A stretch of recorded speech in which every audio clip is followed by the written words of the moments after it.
Bismillahirrahmanirrahim. Assalamualaikum warahmatullahi wabarakatuh.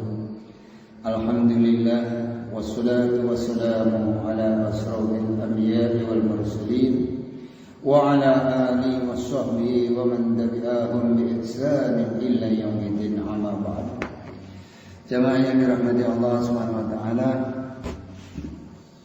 senantiasa marilah kita tingkatkan takwa kita kepada Allah Subhanahu wa taala dengan terus-menerus mengikuti apa yang telah diajarkan oleh baginda Nabi Muhammad sallallahu alaihi wasallam, karena hanya dengan mengikuti apa yang diajarkan baginda Nabi Muhammad sallallahu alaihi wasallam kita akan bahagia selama-lamanya, bahagia dunia dan bahagia akhirat. Maka hadirin yang dimuliakan Allah, tidak bosan-bosan kita selalu menyampaikan belajar ilmu agama sama-sama agar kita paham bahwa apa yang diperintahkan Allah Subhanahu wa taala ini wajib untuk kita kerjakan sebagai bentuk mematuhi apa yang diperintahkan oleh Allah Subhanahu wa taala. Apabila kita mematuhi perintah Allah, inilah orang yang tidak akan rugi selama-lamanya. Inilah orang yang akan bahagia yang selama-lamanya. Siapa selalu menjalankan perintah-perintah Allah Subhanahu wa taala, maka hidupnya akan diberikan kebahagiaan dunia hingga akhirat. Maka hadirin yang dimuliakan Allah Subhanahu wa taala, supaya kita tidak mengalami kerugian di dalam kehidupan dunia dan akhirat, maka janganlah sampai kita bermaksiat kepada Allah Subhanahu wa taala. Makna maksiat kepada Allah Subhanahu wa taala adalah tidak menjalankan perintah Allah. Jadi tidak menjalankan perintah Allah inilah yang dinamakan maksiat. Kalau kita ini tidak taat kepada sang raja, kepada seorang penguasa, maka kita akan dihukum dengan penuh penderitaan. Itu baru di dunia para jamaah. Bagaimana kalau kita tidak taat dengan perintah Allah yang menciptakan dunia dan isinya ini? Maka bahaya yang lebih besar akan menanti kita. Itu pun abadi, tidak akan ada putusnya.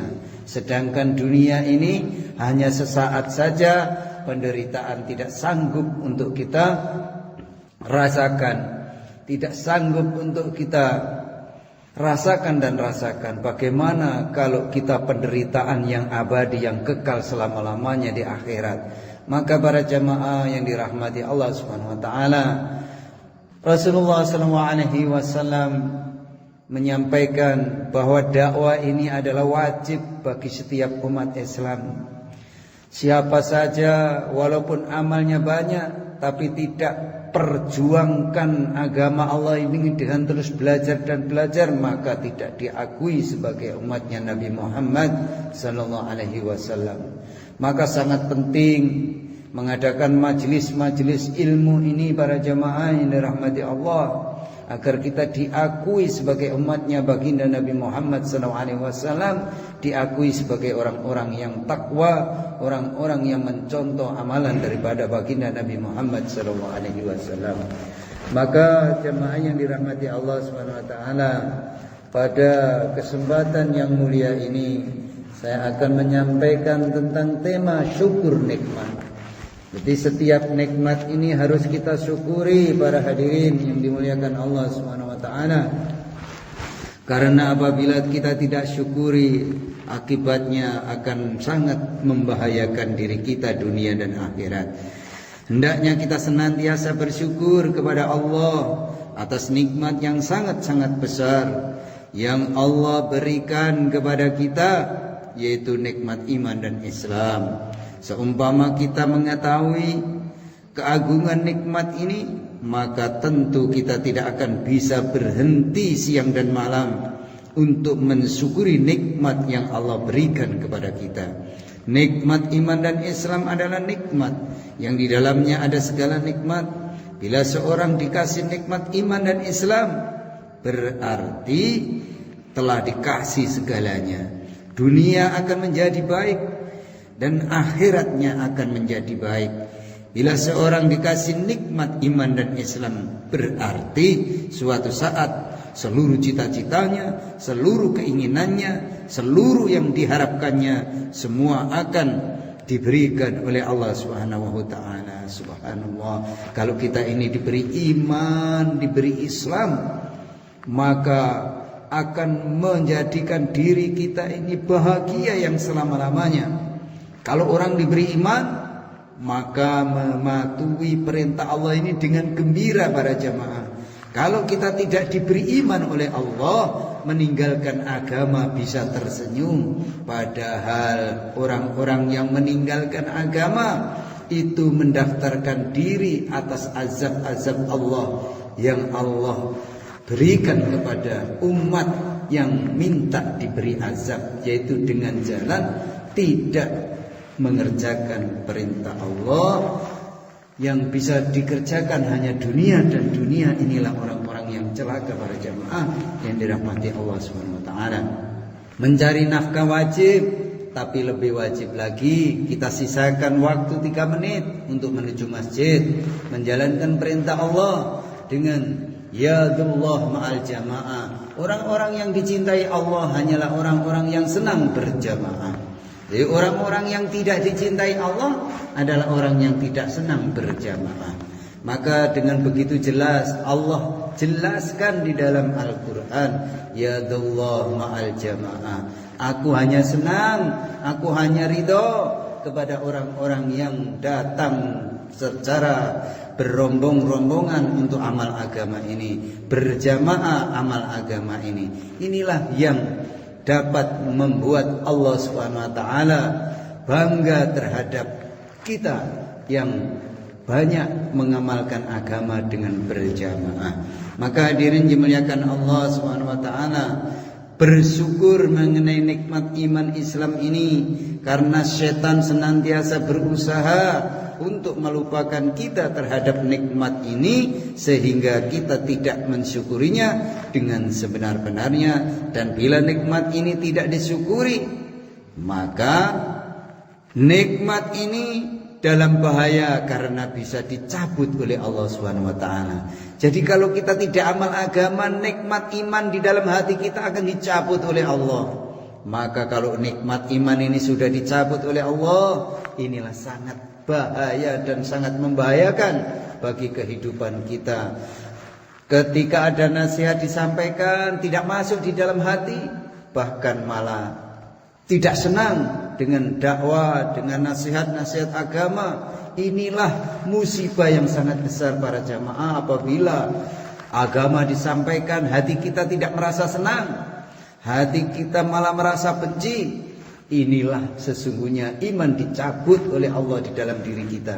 Ini adalah kecelakaan yang amat besar dibanding kecelakaan apapun yang ada di dunia ini, yaitu dicabutnya iman di dalam diri kita. Na'udzubillahi min dzalik. Maka para jamaah yang dirahmati Allah Subhanahu wa taala, jangan sampai iman yang ada di dalam diri kita ini dicabut oleh Allah. Maka marilah kita senantiasa sholat dengan berjamaah. Setiap ada pengajian kita hadir, maka rahmat dan hidayah akan diberikan kepada kita. Inilah namanya bentuk usaha untuk menjadikan diri kita ini hamba-hamba Allah yang dipelihara iman dan Islam kita.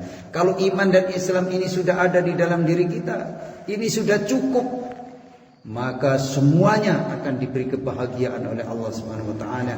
Makhluk tidak ada iman dan Islam ini, bagaimanapun harta yang kita kumpulkan, bagaimanapun rumah kita bagus, bagaimanapun mobil kita banyak bagus-bagus pula, ketika iman Islam ini tidak ada di dalam diri kita, maka semuanya tidak ada gunanya, karena pada akhirnya akan menemui penderitaan yang selama-lamanya di negeri akhiratnya Allah Subhanahu wa taala. Maka hadirin yang dimuliakan Allah Subhanahu wa taala, jangan sampai kita terlena dengan kesenangan dunia yang hanya sesaat ini, yang tidak ada apa-apanya dibandingkan kesenangan ketika kita sampai di akhirat, dimasukkan surganya Allah Subhanahu wa taala. Maka hadirin yang dimuliakan Allah Subhanahu wa taala, kalau kita mensyukuri nikmat iman Islam ini, maka setan tidak akan mampu mendekati kita. Dan apabila kita tidak mensyukuri nikmat yang Allah berikan ini, maka kita akan dikendalikan oleh setan, sehingga mengamalkan agama ini akan susah, akan berat.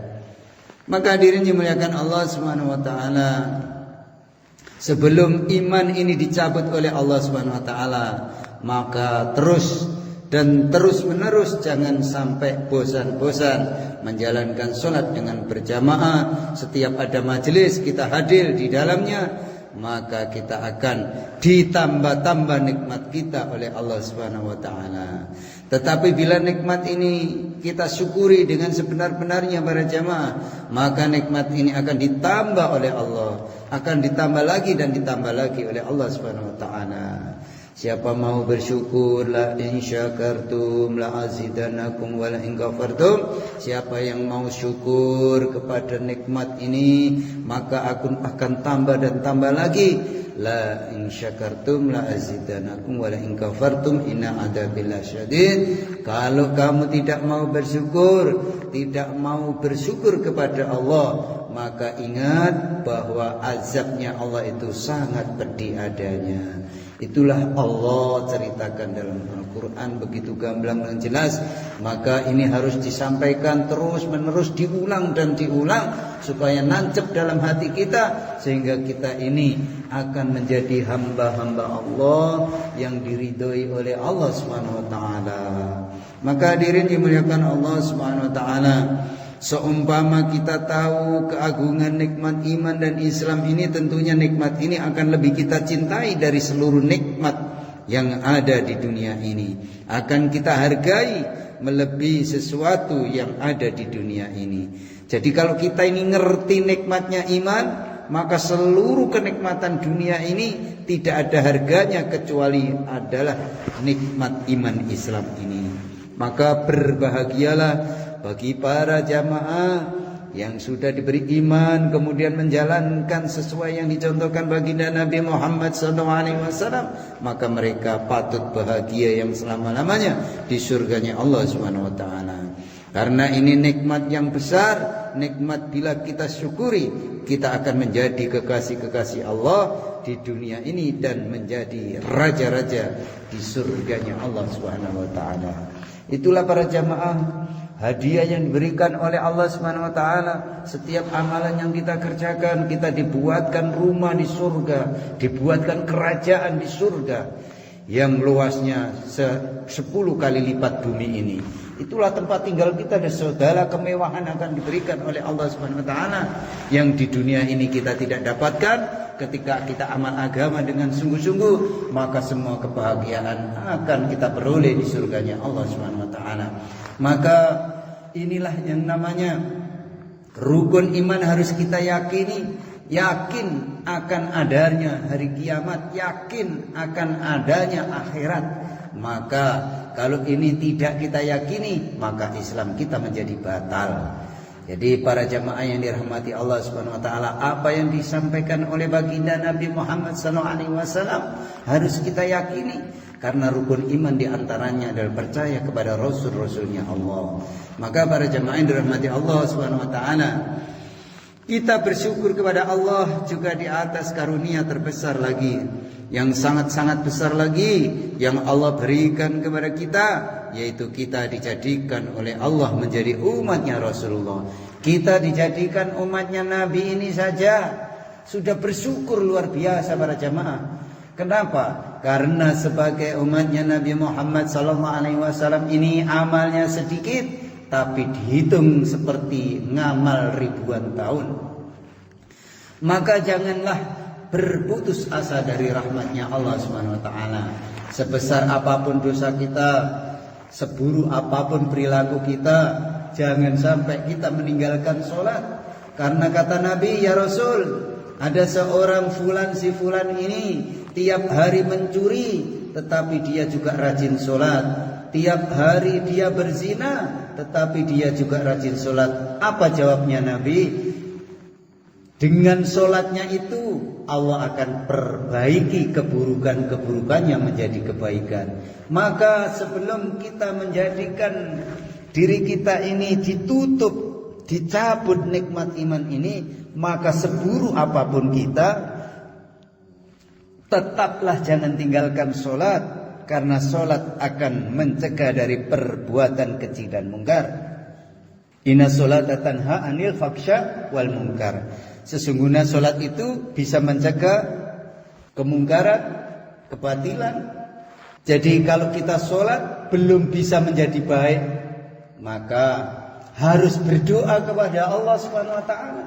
Dengan lantaran sholat kita ini, keburukan kita dicabut, diganti dengan kebaikan. Itulah para jamaah, jangan asal sholat saja, tidak minta kepada Allah. Setelah sholat itu adalah doa-doa mustajabah, zikir-zikirnya dihargai ribuan tahun beramal. Maka jangan sampai kita luangkan waktu begitu saja. Kita sempatkan zikir 5 menit kepada Allah Subhanahu wa taala. Itu harganya di sisi Allah jutaan tahun beramal. Padahal hanya 5 menit sampai 10 menit. Apalagi seperti hari ini kita sampaikan terus menerus dakwah agama ini, setelah kita berdiri habis dosa kita. Kalau kita ada majelis ilmu duduk, kemudian setelah berdiri dosanya hilang, bersih tanpa noda. Itulah maka diwajibkan kita ini menuntut ilmu oleh Allah Subhanahu wa taala. Diamalkan atau tidak akan menjadikan orang-orang ini dicabut seluruh dosanya oleh Allah Subhanahu wa taala. Maka bahagialah sebagai umatnya Nabi Muhammad, hanya duduk sebentar kemudian berdiri, walaupun dosanya sebesar buih di lautan, sebesar gunung-gunung yang ada di dunia ini. Maka ketika kita rajin menuntut ilmu, rajin mendengarkan majelis ilmu, maka sebanyak apapun dosa kita diampuni oleh Allah Subhanahu wa taala. Inilah keistimewaan menuntut ilmu, keistimewaan majelis taklim. Maka jangan bosan-bosan setiap ada majelis ilmu, sempatkan agar dosa kita ini dicabut oleh Allah Subhanahu wa taala. Itulah keutamaan menuntut ilmu para jamaah, dan ini juga sering disampaikan oleh baginda Nabi Muhammad SAW. Siapa yang mendengarkan majelis ilmu yang disampaikan di masjid-masjid, di majelis-majelis ilmu, di kajian-kajian ilmu, maka mereka adalah orang-orang yang dipelihara oleh Allah Subhanahu wa taala dari yang namanya godaan setan, dari yang namanya pengendalian setan. Kalau dia bermaksiat, maka akan segera diperbaiki oleh Allah Subhanahu wa taala, diingatkan oleh Allah Subhanahu wa taala, ditolong oleh Allah Subhanahu wa taala. Tetapi kalau kita ini tidak amal agama, tidak pernah mendengarkan majelis-majelis ilmu, maka kalau kita maksiat akan terus bertambah buruk dan bertambah buruk. Itulah bedanya orang yang menuntut ilmu, orang yang mengamalkan agama dengan tidak para jamaah. Orang yang tidak amal agama, orang yang tidak pernah mendengarkan majelis ilmu, bahkan membenci majelis ilmu, maka sesungguhnya itu adalah azab Allah yang diberikan oleh mereka, tapi mereka tidak sadar para jamaah yang dirahmati Allah Subhanahu wa taala. Kemudian azab diberi kekayaan yang banyak, rumahnya di mana-mana, bahkan perusahaannya di mana-mana. Ini adalah suatu azab. Jangan sampai kita iri dengan kekayaan-kekayaan mereka. Kenapa para jamaah? Mereka semuanya yang dihidupkan oleh Allah di bumi ini akan dicukupi oleh Allah Subhanahu wa taala, baik itu orang taat maupun tidak.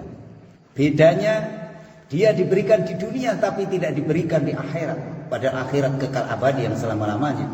Apa gunanya kalau kita di dunia kaya raya semuanya tercukupi, setelah di akhirat kita bangkrut, tidak punya apa-apa, dan pada akhirnya kita hanya menjadi bahan bakar api nerakanya Allah Subhanahu wa taala. Ini semuanya tidak ada gunanya dengan kekayaan yang banyak para jamaah.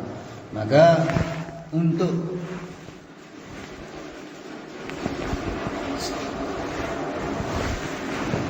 supaya kita ini tidak tersesat di dunia yang sesaat ini dengan tipu daya kemewahan dunia, maka kita harus terus menerus tidak putus asa untuk mengamalkan agamanya Allah Subhanahu wa taala ini.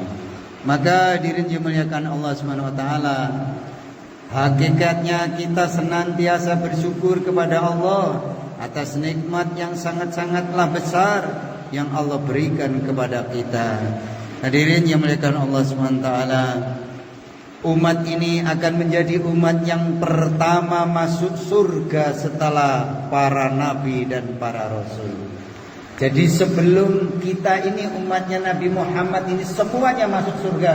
Para nabi-nabi belum boleh masuk surga, kecuali seluruh umatnya Nabi Muhammad ini masuk surga semuanya yang ada iman di dalam hatinya. Maka para jamaah yang dirahmati Allah SWT,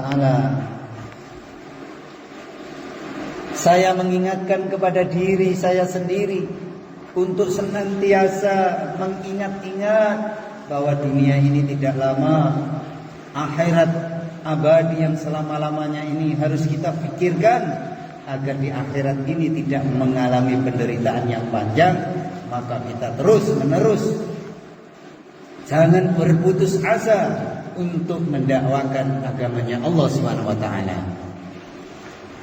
Jemaah yang dirahmati Allah Subhanahu wa taala, yang tadi saya sampaikan bahwa sebelum Nabi Rasul alaihi salam dan seluruhnya makhluk, sebelum umatnya Nabi Muhammad ini masuk surga, maka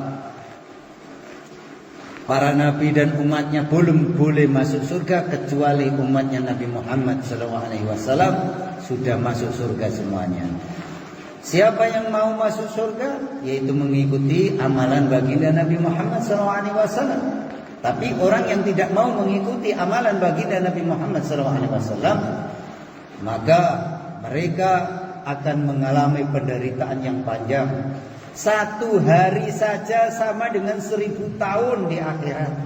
Kalau disiksa 2 hari berarti 2000 tahun. Bagaimana kalau 1 tahun penderitaan? Maka tidak akan putus penderitaan itu.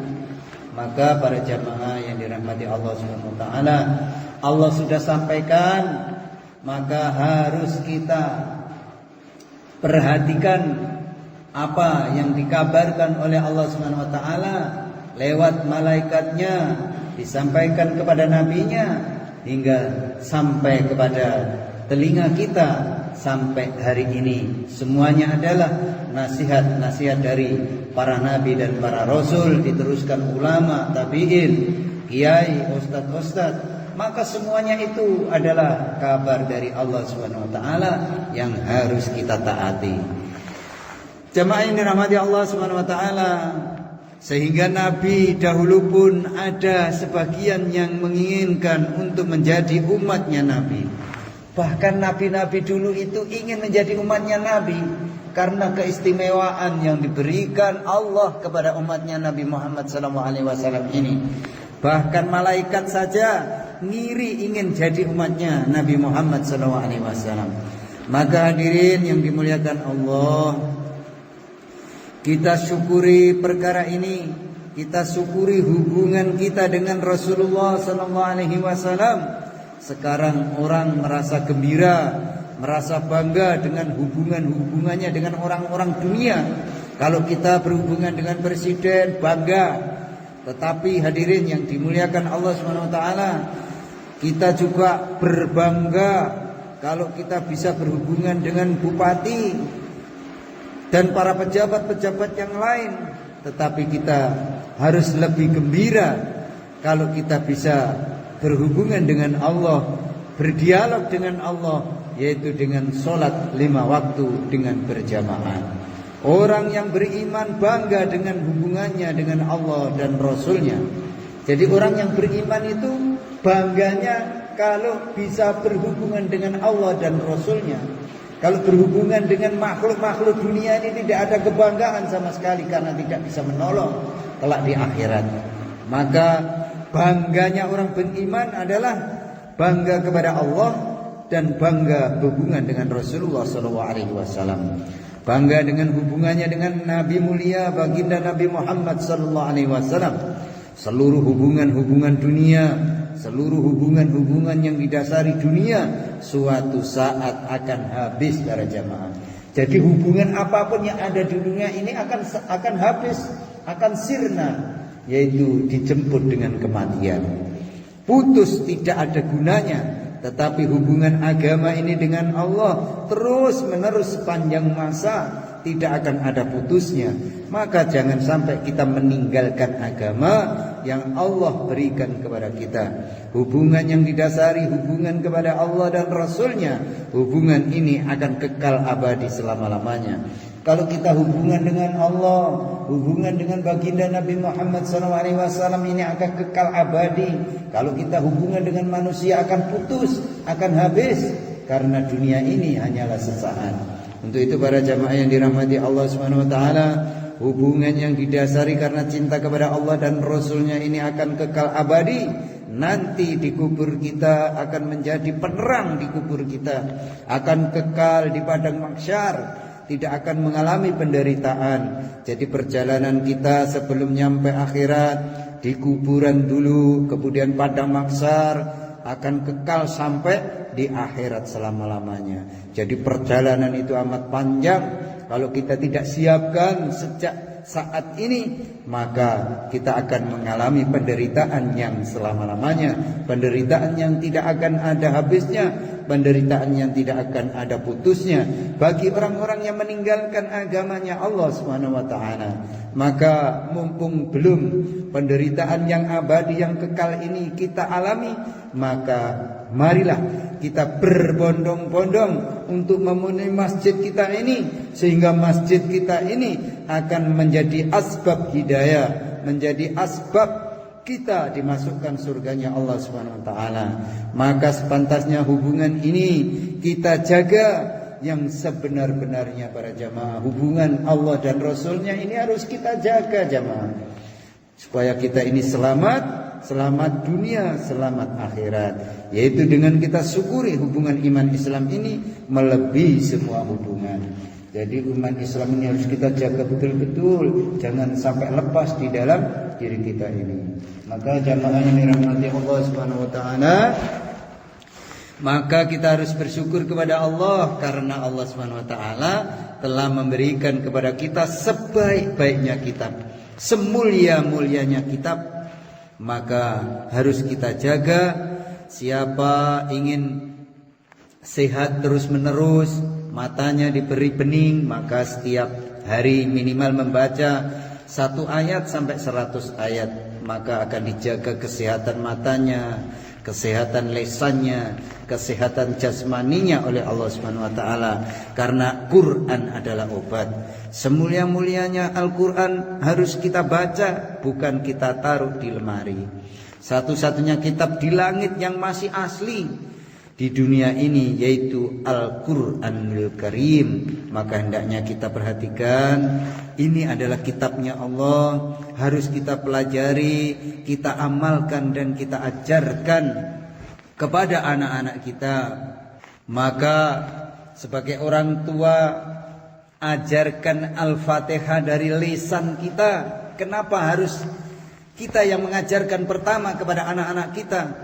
Karena setiap hari akan dipakai sholat, dibaca tiap hari, maka bacaan Al-Fatihah ini akan terus mengalir pahalanya walaupun kita sudah dikubur. Maka pahala itu akan terus mengalir kepada diri kita. Maka Al-Fatihah ini harus kita ajarkan kepada anak-anak kita sampai fasih membaca Al-Quran, yaitu suratul Fatihah ini kepada anak-anak kita, sehingga kita akan menjadi bahagia yang selama-lamanya. Inilah manfaatnya belajar ilmu para jemaah. Kalau kita tidak belajar ilmu, tidak akan tahu bagaimana manfaat dan fadilah untuk belajar agama ini.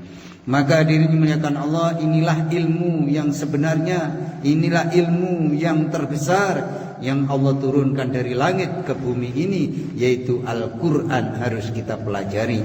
Hari ini manusia membangga-banggakan ilmu dunia, yang ilmu dunia itu tidak ada gunanya apa-apa setelah meninggalkan dunia ini.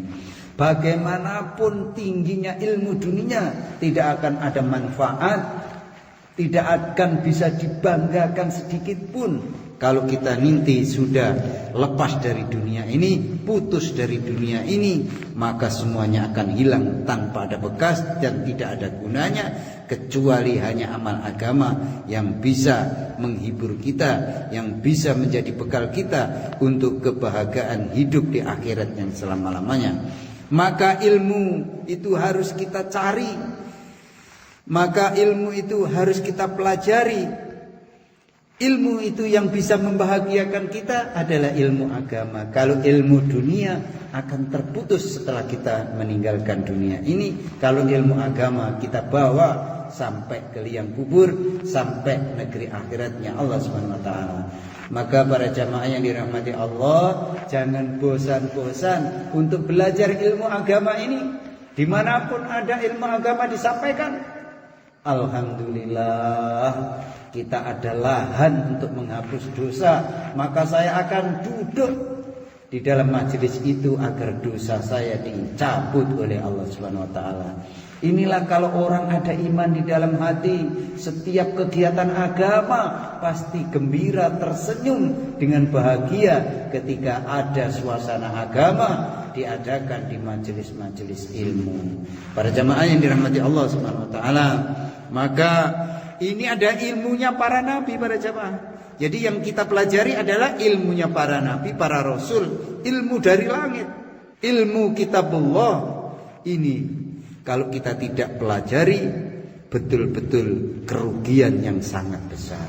Jadi kalau orang tidak senang dengan pelajaran ilmu agama, pelajaran ilmu yang Allah turunkan dari langit, di atas langit ini, maka adalah orang itu dalam kerugian yang amat besar.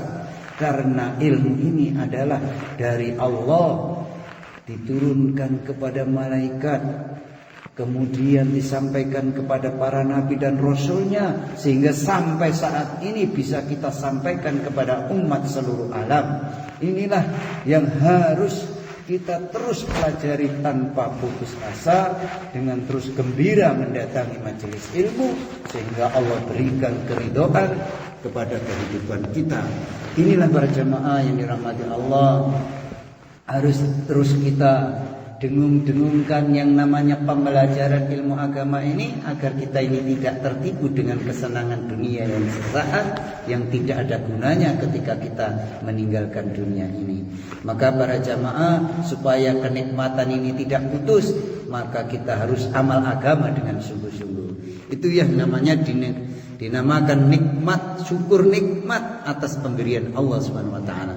Terakhir para jamaah yang dirahmati Allah Subhanahu wa taala, mulai kita lahir di dunia ini, mulai kita berangkat ke akhirat, pandanglah negeri akhirat. Jadi sejak kita lahir, sesungguhnya kita perjalanan berangkat menuju akhirat. Jadi setiap bayi lahir itu dimulai perjalanan untuk menuju negeri akhirat. Maka kita harus pikir, harus kita pandang bahwa kita ini berjalan menuju akhirat. Dunia ini hanya jalan, lintasan menuju negeri akhirat. Jadi jangan sampai tertipu dengan kenikmatan dunia ini sehingga kita lupa akan amal agama. Maka hadirin dimuliakan Allah Subhanahu wa taala, pikirkanlah negeri akhirat.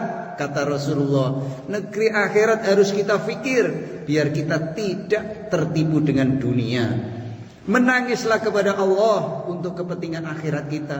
Jadi di dunia ini ayo menangis kepada Allah supaya akhirat kita diberi kebahagiaan, tidak diberi penderitaan. Mumpung masih dunia ini, mumpung masih ada umur, mumpung masih ada kesehatan, marilah kita gunakan kesehatan kita untuk terus dan terus tanpa putus asa minta kepada Allah agar dimudahkan perjalanan menuju akhirat. Jadikanlah kerisauan kita adalah kerisauan akhirat. Kalau melarat di dunia jangan risau, hanya sebentar. Tapi risaulah kalau di akhirat nanti susah. Jadi kalau dunia ini kita susah, jangan risau, hanya sebentar para jamaah, tidak lama. Maka risau akhirat adalah paling penting, karena akhirat adalah kekal abadi. Barang siapa menjadikan kerisauannya adalah kerisauan akhirat, keprihatinannya adalah keprihatinan akhirat, maka Allah Subhanahu wa taala akan menghilangkan kesusahan-kesusahan yang ada di dalam hatinya. Jadi kalau kita risau akhirat, maka seluruh kesedihan yang ada di dunia ini akan dihilangkan oleh Allah.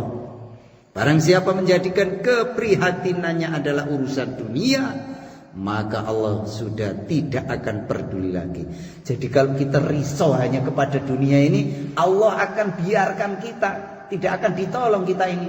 Biar menderita terus, dunia menderita, akhirat lebih menderita lagi apabila kita risau kepada dunia ini. Maka hadirin dimuliakan Allah SWT, sudah begitu gamblang para nabi, para rasul menjelaskan, hanya kita minta hidayah kepada Allah Subhanahu wa taala supaya kita ini bisa amal agama dengan sungguh-sungguh. Sudah tidak ada lagi nilai di dunia.